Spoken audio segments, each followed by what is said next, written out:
स्वतः वर्कर इकडे आले, आम्ही बाहेरून नाही आले, वर्कर स्वतः लावतात. प्रॉब्लेम आहे, वर्कर लावतात. किती कामगार तुमच्यासोबत आहेत? आता आमच्याकडे 222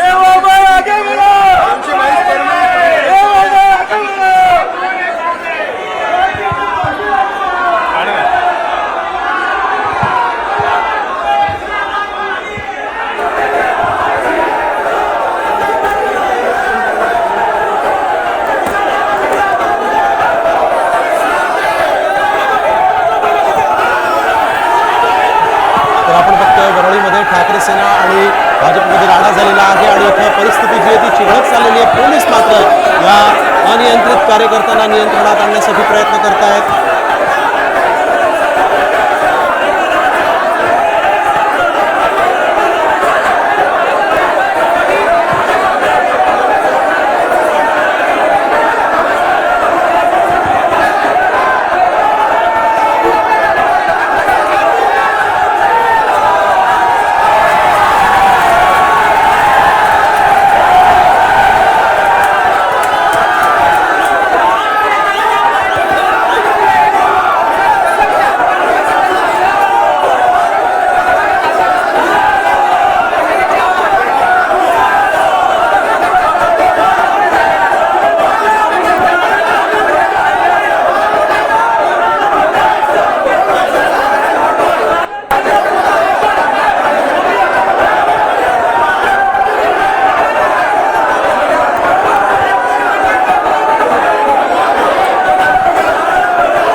ठाकरे सेना आणि भाजपमध्ये राडा झालेला आहे.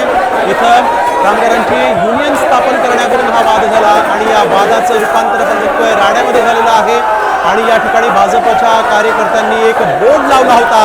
तो बोर्ड जो आहे तो ठाकरे सेनेच्या शिवसैनिकांनी काढून फेकलेला आहे. त्या बोर्डवर आपण बघतोय अमित साटम यांचं नाव लिहिलेलं होतं आणि त्यांच्या युनियनचं नाव लिहिलं होतं आणि हीच युनियन स्थापन करण्याला ठाकरेंच्या शिवसैनिकांनी विरोध केला. आणि इथं आपण बघतोय अनियंत्रित झालेले ठाकरेंचे शिवसैनिक जे आहेत त्यांनी तो जो बोर्ड इथं लावण्यात आला होता तो काढून फेकलेला आहे. तो बोर्ड जो आहे तो इथून काढून